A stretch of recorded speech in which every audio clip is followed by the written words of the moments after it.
Estamos no terceiro e último bloco do Alerj Debate, falando sobre um projeto de lei do deputado Newton Salomão que tem o objetivo de reduzir o valor das contas de água de microempresas. Deputado, o seu projeto também vai estimular o surgimento de novas microempresas? Olha, Daniela, o que ocorre?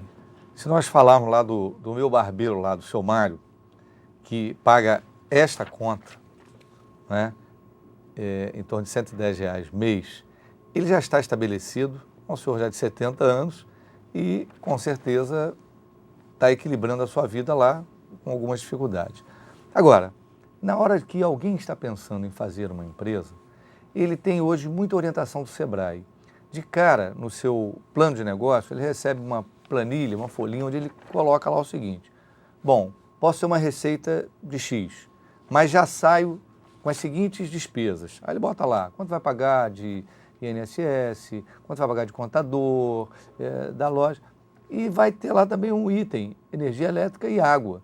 Quando ele botar lá água já R$110, é de estimulante. Se ele cai isso com a perspectiva aí de R$29, R$30, é já um ânimo para ele, porque ele vai ver que no total do que ele já tem que ganhar para pagar, só para pagar, não é nem para ter lucro nenhum, que é levado hoje, se a gente faz uma redução, a gente está estimulando.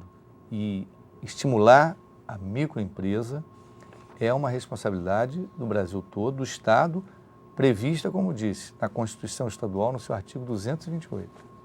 Senhor Celso, o senhor foi presidente da Federação da Câmara de Dirigentes Lojistas do Estado do Rio de Janeiro até o ano passado. Essa ideia de reduzir o valor nas contas de água, que a gente está discutindo aqui, o deputado falando, afirmando que isso vai possibilitar o surgimento de novas microempresas. A gente tem, tem como quantificar quantas microempresas surgiriam nesse momento em que existe uma crise financeira internacional e que tem reflexos no mundo inteiro? Olha, eu não tenho como te quantificar isso agora, Daniela, mas eu posso fazer uma análise rápida. Nós estamos falando de quase 20% de um salário de classe de um balconista, que hoje está na faixa de 500 e pouco, R$600. Você imagina, 20%, R$120, o quanto isso não implicaria. E luta-se hoje para você ter um lucro de 5%, 7% numa mercadoria. Então você imagina como poderia o consumidor também, em tese, exigir também um repasse desse desconto, desse benefício. Certamente, o comerciante ele vai ter um fluxo de caixa melhor, ele vai ter um retorno mais garantido daquela venda, por conta que vai aumentar a unidade de peças vendidas e certamente vai fomentar mais os negócios. Hoje, nós lutamos muito em manter a empresa aberta. Nós até estimulamos muito a abertura, mas nós hoje temos um cuidado de não estimular uma abertura e lá na frente você fechar e ainda deixar uma dívida. Quais foram as regiões do nosso estado que mais sofreram ou estão sofrendo com a crise financeira? Certamente o noroeste do estado, aquela região de Miracema, Porciúncula. Por quê? Lá tem um problema muito sério das enchentes dos rios por conta das águas que descem lá de Minas Gerais e é muito mal trabalhada a questão do turismo rural. E as cidades elas perdem muito poder de compra, o desemprego lá está muito grande, os jovens lá estão muito ociosos. Eu peço para que os nossos deputados pensem em algum tipo de arrendamento, não sei se o termo seria esse, daqueles clubes que existem naquela região, para que eles pudessem ser usados como unidades de desenvolvimento de alguma prática na área do esporte, por exemplo. Eu sei que o nosso governo federal não pode estar construindo agora unidades conforme poderia ser o ideal, mas existem unidades construídas que elas estão ociosas. Não tenho nada contra baile funk, não tenho nada com nenhum tipo de manifestação cultural, mas eu tenho contra, sim, aquele menino que está lá parado, ocioso. O tóxico lá está crescendo demais, uma das áreas que mais cresce no noroeste do estado. Os pais não têm como agir, porque não tem como mandar o filho para trabalhar longe, porque o acesso é difícil, então nós teríamos que criar o quê? Dispositivos de incluir esse pessoal no mercado de trabalho. Mas incluir sem treinamento, sem qualificação, então eu via com muito bons olhos usar esses clubes que existem hoje lá, que também estão praticamente ociosos e quebrados, de uma maneira em que pudesse inserir ali atividade de esporte e atividade de qualificação profissional.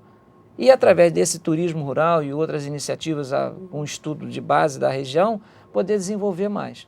Aquela região está bem problemática. Celso, essa é uma questão importante que você traz, você conhece, andou, como a gente também andou lá, eu especialmente quando fui presidente da Emater, andei Tínhamos muito uma lá e a gente grande, né, Salomão? viu, né, dramas da região noroeste. Mas falando da questão das pequenas empresas, dos comerciantes, pequenos comerciantes, quer dizer, a crise hoje já tem mexido na vida de vocês, né? Já tem mexido bastante.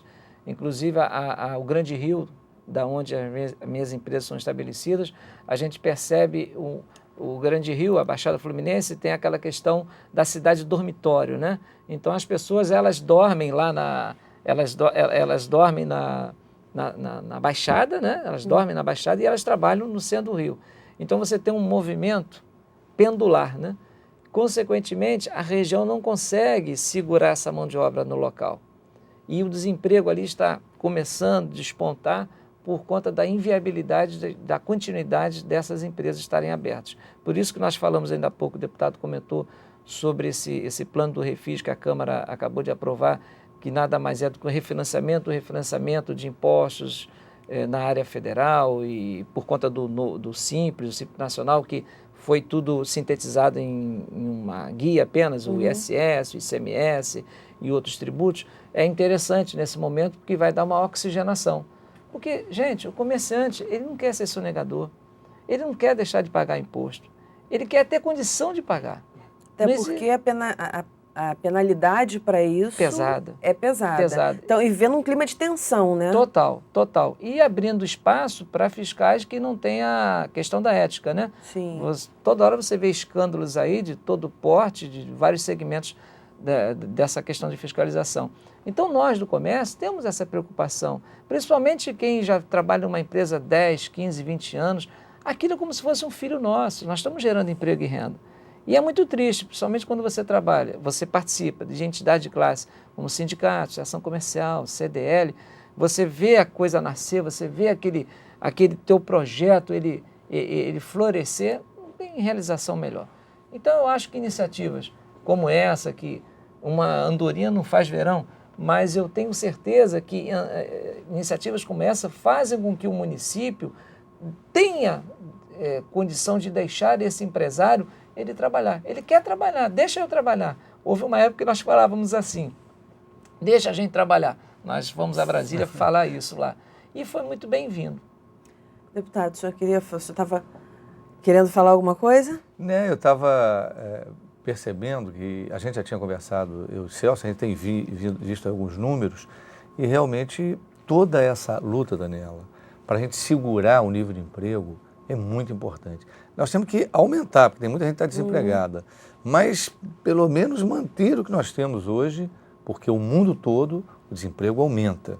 E a gente precisa fazer todo o esforço. Eu creio que essa proposta nossa aqui ajuda na geração, na manutenção do emprego e na geração de emprego e renda.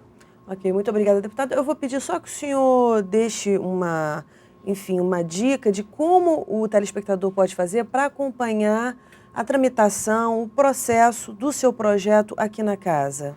Olha, ele pode acompanhar via internet, né, no site da Assembleia, né, www.alerj.rj.gov.br, e ali ele pode acompanhar esse nosso projeto. Por onde está passando, em exatamente, que comissões? O número do projeto é 1981/2009, não é? Como pode também com o nosso gabinete, não é? Junto aos outros deputados também, fazer ver a importância desse projeto. Um telefone para contato com o seu gabinete. Também pode contactar no 2588-1208, não é? Ok. Estaremos lá para receber. E o nosso próprio e-mail também, né? newtonsalomão@alerj.rj.gov.br. Okay, muito obrigada, deputado. Sucesso no seu projeto. Muito obrigada, senhor Celso. Obrigado. O Alerj Debate está terminando. Se você quiser ver novamente, basta acessar o site www.tvalerj.tv. Até a próxima.